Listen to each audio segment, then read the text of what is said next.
This is Andi Purewal for Boxing Social in association with Betfred. I'm joined by John Ryder here at the Matchroom Gym. John, it's been a while since I last saw you in person, so firstly, how are you? How's everything going? I'm good, mate. I'm good. It's good to see you. I think the last time we see each other was Dallas. It was indeed, and that was a great week. Did you enjoy that week? It was a great week, yeah. It was a bit warmer then as well, a bit nice weather. It's a bit chilly here, but yeah, it was a good week, and yes, it's nice to be back home and working towards a date now. John, you've had what can only be described as a bit of a roller coaster of a time since the Callum Smith fight. There were so many fights being lined up for you, being spoken about, that you could have potentially stepped in for the David Morrell fight, potentially facing Dimitri Bivol up at light heavy for his world title. He was mentioned as a reserve for Canelo if Billy Joe had pulled out. Arriving at Danny Jacobs now, but how would you reflect on all of those names that I've just mentioned, those potential fights that could have been, which just didn't materialise? Yeah, it's been a bar COVID and everything else. It's been a frustrating 2 years, but put all that behind us now and kick on with a good 2022. Eddie Earns massively delivered here for me with a great fight in Danny Jacobs in London at Alexandra Palace in the heart of North London. So I'm buzzing with that. It's going to stand me in great stead to get this win here and build on to a bigger and better year.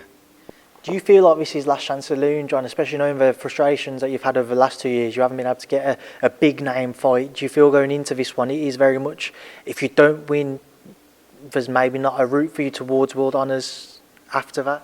Yeah, 100%. I think for the both of us, we both need to win this fight to continue our careers, because neither of us want to be dropping down levels and propping up shows at the bottom of the card. So I think for me and equally for Danny, it's important for us both to get the win.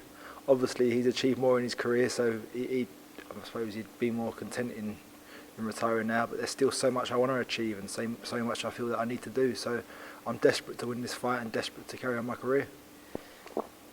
With what you've just said there as well, John, is this, I don't know if you're somebody who does feel any pressure at all, but given what is at stake, given that you've just admitted yourself that this is a last chance saloon type fight for both of you, is this the most pressure you felt heading into about?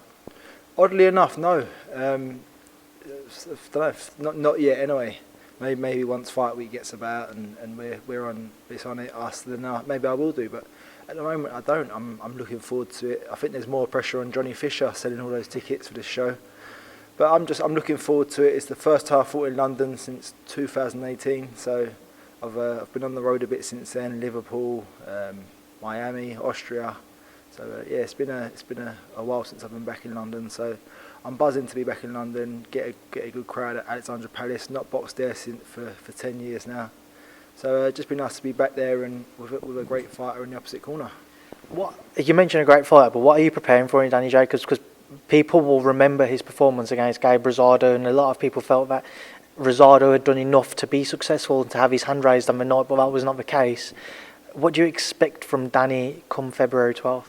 I expect the best Danny Jacobs we've ever seen. I expect the man that's won the world titles, that's done it all before. I expect him to be at his best, knowing that this is last chance saloon for himself and that he's going to come in and put a career best performance.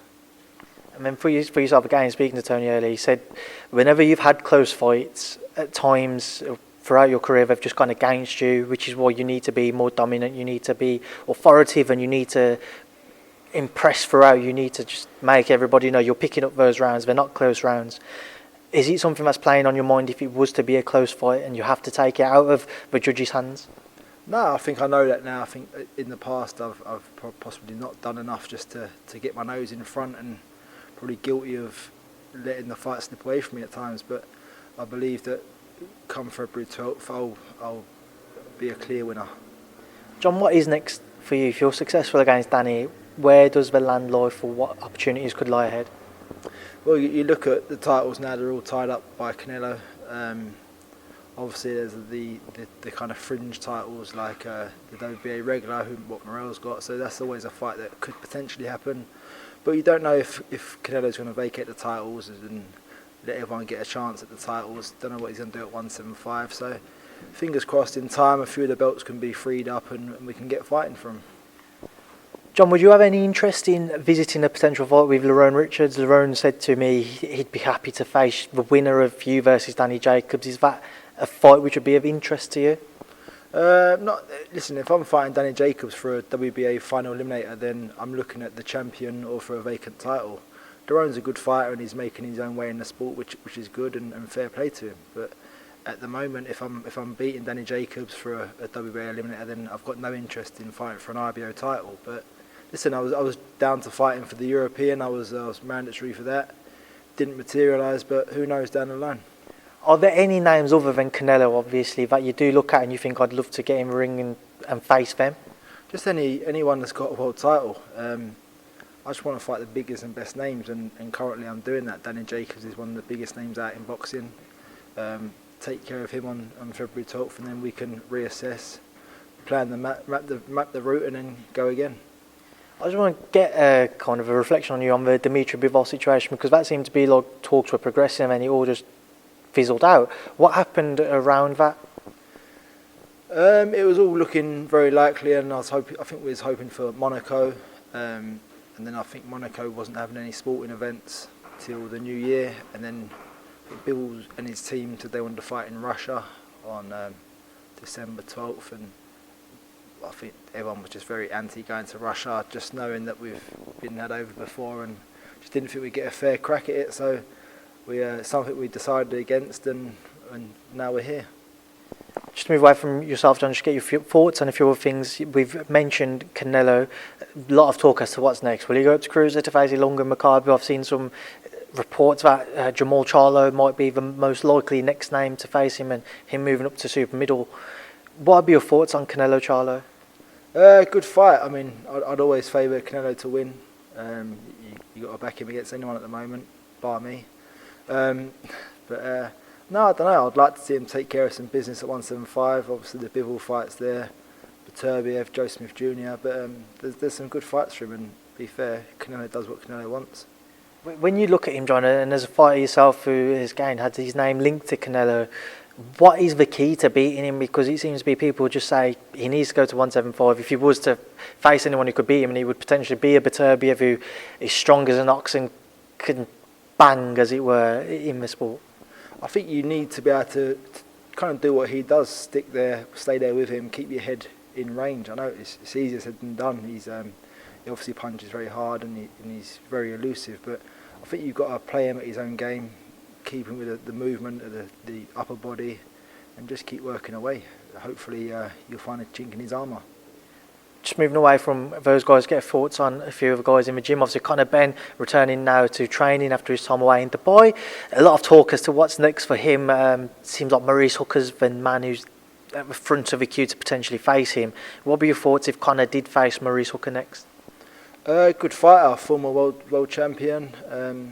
Listen, Conor's progressing the right way. He's taking each fight as they come, and he's dispatching these good fighters in devastating fashion. And also get your thoughts on two fights coming up, Chris Eubank Jr. and Liam Williams. What are your thoughts on it? Good fight, a tough fight to call as well. I think Liam Williams is coming off a good fight against Andrade.